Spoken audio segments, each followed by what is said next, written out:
The Galactic Concordance had a policy regarding primitive species, and it was remarkably simple. Observe from a distance, intervene never, and above all, do not engage. For 3 centuries, they applied this policy to humanity with what they considered admirable restraint.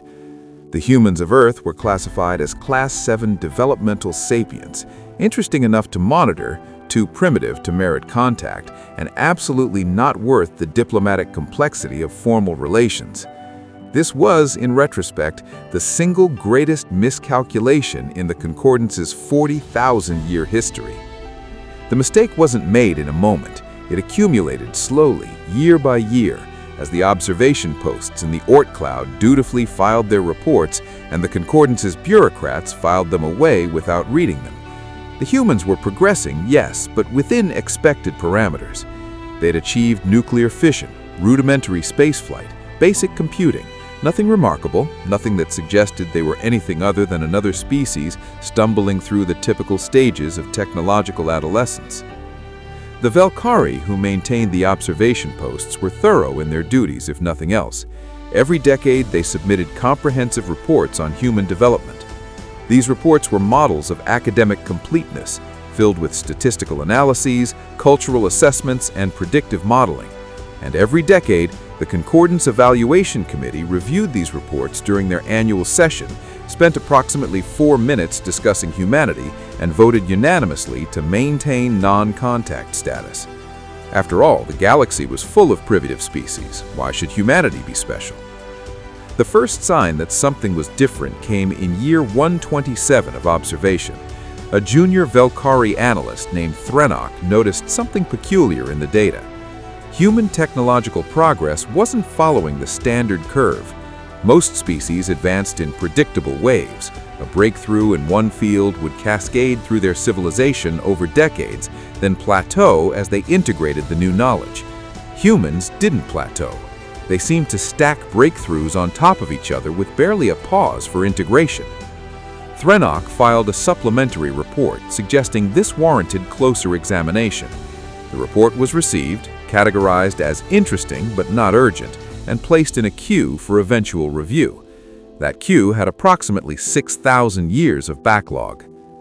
By year 150, human spacecraft had reached Mars. This was precisely on schedule according to the Concordance's developmental models.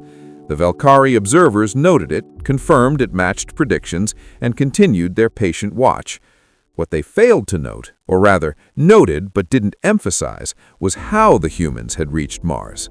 Not through a single, carefully planned national effort like most species, but through a chaotic competition between private corporations, government agencies, and even individual billionaires. The humans had essentially reached Mars by accident, through sheer competitive redundancy. This should have been a warning sign. Competition to that degree was unusual. Most spacefaring species achieved interplanetary travel through unified effort, pooled resources, and careful planning. The humans were approaching it like a race where every participant was simultaneously trying to win and reinvent the rules. But the Concordance had seen competitive species before. The Thras had been notoriously fractious until they achieved fusion power and unified under a single government. The humans would do the same eventually. All species did once they reached a certain threshold. It was practically a law of sociological development. Except the humans never unified. If anything, they became more fractious. By year 200, they had 17 different space agencies, 43 corporations with orbital capabilities, and 6 competing international coalitions, each with different standards, different goals, and different philosophies about how space should be accessed and used. The Velkari found this baffling. How could a species possibly coordinate interplanetary development with so many competing actors? The answer, it turned out, was that they didn't coordinate. They simply did things anyway, working around each other, copying each other's successes, learning from each other's failures, and occasionally cooperating when it benefited them, but otherwise proceeding in 17 different directions at once. It was chaos. It was inefficient. By all standard models, it should have slowed their development to a crawl. Instead, they accelerated. By year 225, The humans had permanent settlements on Mars, the Moon, and several asteroid mining operations.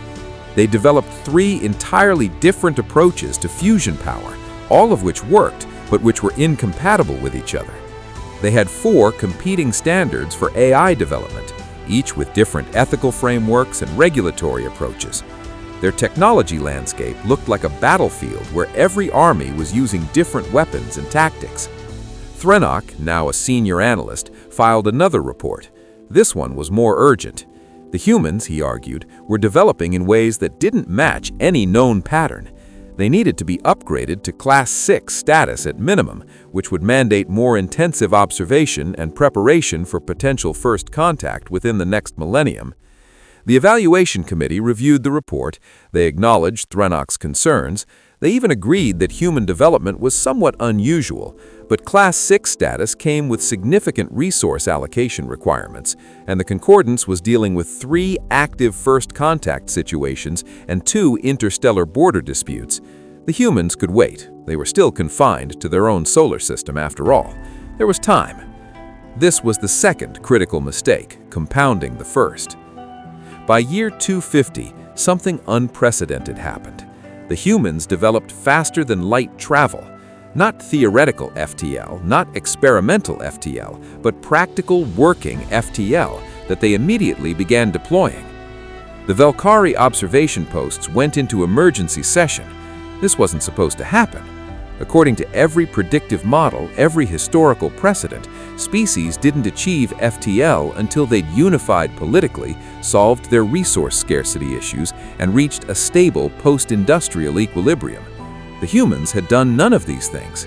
They'd invented FTL while still fighting wars over resources, still divided into competing nations, and still arguing about basic philosophical questions about governance and rights. Worse, they hadn't developed one FTL technology. They'd developed 3, all discovered independently by different research groups within a span of 15 years. The Valkyrie couldn't even figure out which the humans would standardize on, because the humans weren't standardizing. They were using all 3, plus already working on a 4th. Threnok's emergency report was 7,000 pages long and could be summarized in one line. We need to make contact now before this situation spirals beyond our ability to manage it. The Concordance Evaluation Committee read the report, they convened an emergency session, they debated for 3 full cycles, and then they voted. The decision was to maintain observation status but upgrade humanity to Class 5 with intensive monitoring. First contact would be initiated in 50 years, allowing time for proper preparation, cultural analysis, and diplomatic protocol development. This was the standard, cautious approach, and it had worked successfully for 40,000 years. It would have worked for humanity too, except for one problem. The humans didn't wait. In year 267, a human exploration vessel called the Relentless Curiosity, a name that should have told the Concordance everything they needed to know, detected one of the Valkyrie observation posts. The humans, lacking any protocol for encountering alien installations, did what humans apparently always did when encountering something new. They approached it, scanned it extensively, attempted communication, and when that failed, sent a small team aboard to investigate. The Valkyrie outpost crew panicked. They sent an emergency transmission to the Concordance demanding instructions. The response came back: maintain non-contact protocol, allow the humans to investigate the automated sections, ensure no direct interaction occurs. The Valkyrie crew did their best. They sealed off the inhabited sections, wiped obvious evidence of current occupation, and monitored as the human team explored the outpost's public areas. The humans would find evidence of alien civilization, yes, but controlled evidence, archaeological evidence. If you liked this video and wanted to see more videos like it, please subscribe to this channel and like and share this video. It might have worked, except humans were horrifyingly good at investigation. The team aboard the Relentless Curiosity included xenobiologists, engineers, linguists, and, most dangerous of all, a forensic specialist who'd spent 20 years investigating crime scenes on Earth. This specialist, a woman named Dr. Sarah Chen, noticed things the Velkari thought they'd hidden perfectly. The dust patterns were wrong. The air circulation showed signs of recent reconfiguration. The computer systems had data fragmentation consistent with rapid, recent deletions. Within 6 hours, Dr. Chen had concluded that the station wasn't abandoned, it was actively occupied, and whoever occupied it was hiding from them right now. The human team captain, Commander James Okonkwo, made a decision that would change galactic history. Instead of forcing entry to the sealed sections or leaving, he sat down in the middle of the station's main corridor and waited. He ordered his team to stand down, to make no threatening moves, and to simply wait. They waited for 14 hours. Finally, the Velkari crew couldn't take it anymore. The stress of watching these bizarre aliens simply sitting peacefully in their corridor, not threatening, not leaving, just waiting with inhuman patience, broke their protocols. A junior crew member opened a communication channel. "Why are you still here?" the Velkari asked, the translation coming through rough but comprehensible. Commander Okonkwo smiled. "Because you're here, and we wanted to meet you." First contact happened not through careful diplomatic channels, not through the Concordance's elaborate protocols, but through a frustrated alien and a patient human having a conversation in a corridor because the human had decided that meeting aliens was more important than following any conceivable procedure. The Velkari reported the contact immediately. The Concordance went into crisis mode. Emergency protocols were activated. The diplomatic corps was mobilized. A full contact team was assembled and dispatched to Earth with instructions to control the situation and initiate formal relations according to proper procedure. They arrived to find that in the 3 months it had taken them to prepare and travel to Earth, that humans had already established informal relations with the Velkari, traded cultural databases, begun learning each other's languages, and started negotiating a technology exchange program. The Concordance contact team was bewildered. This wasn't how first contact worked. There were protocols, stages, a careful dance of cultural exchange that typically took decades to navigate safely. The humans had apparently decided that protocols were optional and had simply started making friends. The formal first contact occurred in year 268 in Geneva, Earth. The Concordance sent their most experienced diplomatic corps, led by Ambassador Velthar, a Chromaxi with 3 centuries of diplomatic experience. They came prepared with carefully rehearsed speeches, gifts selected through intensive cultural analysis, and a detailed plan for gradually introducing humanity to galactic civilization over the next 50 years. Ambassador Velthar's opening speech was beautiful, touching on themes of universal cooperation, the sharing of knowledge, and the great journey that humanity was about to begin. It had taken a team of xenopsychologists 6 months to craft, ensuring it would resonate with human cultural values while maintaining. The human response was delivered by Secretary General Maria Santos. She thanked the ambassador for the lovely speech, acknowledged the significance of the moment, and then said, "So, when can we see the rest of the galaxy, and when can we start helping?" Ambassador Velthar was confused by the question. "Helping with what?" he asked. "With whatever needs doing," Santos replied. "You've got a galactic civilization out there. Presumably, you've got problems that need solving, projects that need hands, challenges that need fresh perspectives. We're ready to contribute." This was not how primitive species responded to first contact. Typically, there was awe, fear, requests for technology, concerns about sovereignty. The humans seemed to be applying for a job.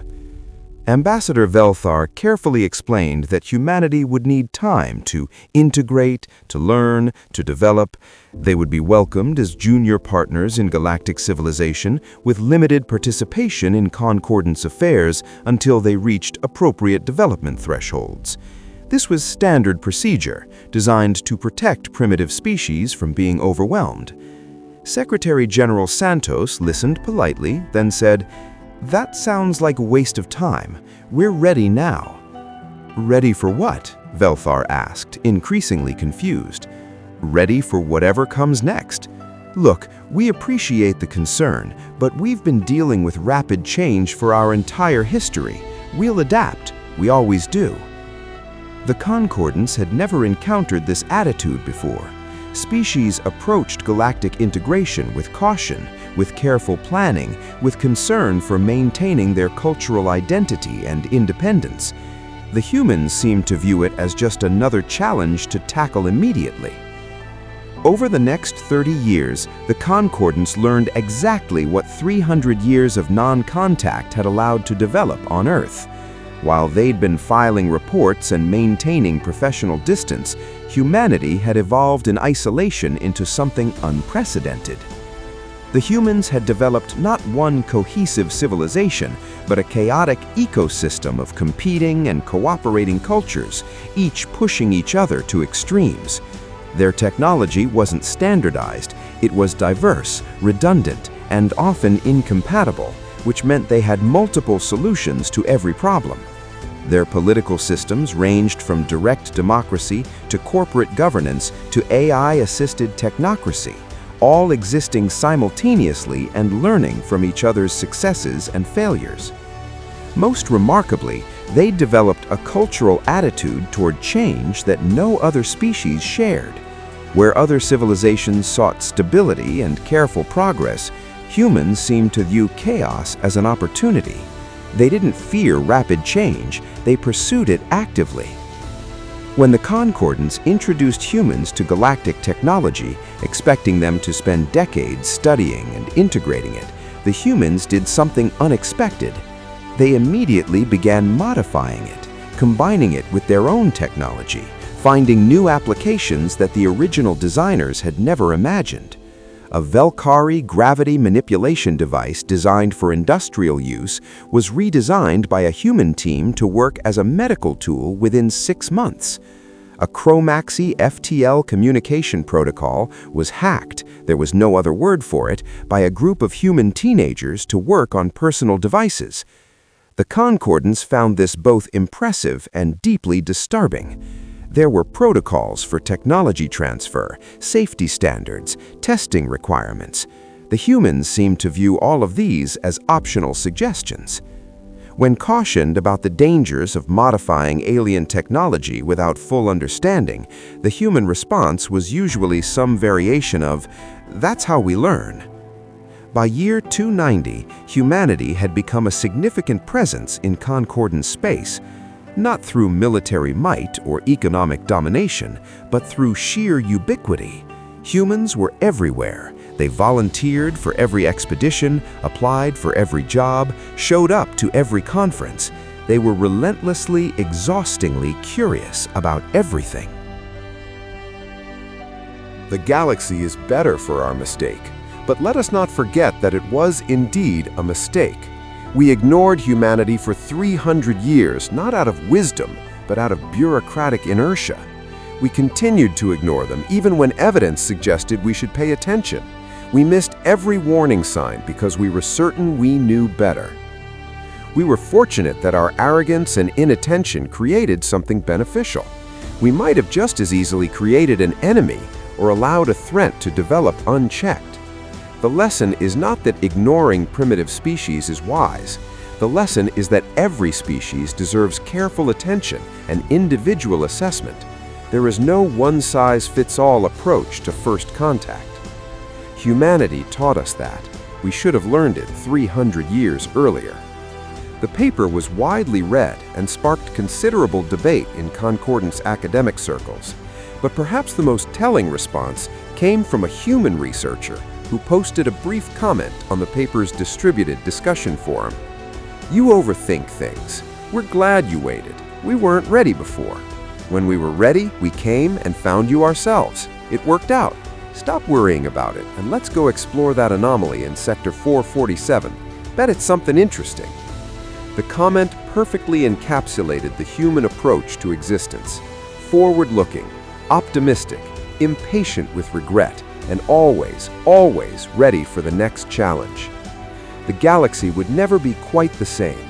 The 300 years of silence had ended, and in its place was the sound of human laughter, human questions, human experiments, and human voices calling out to the stars with one persistent message: "We're here now. What's next?"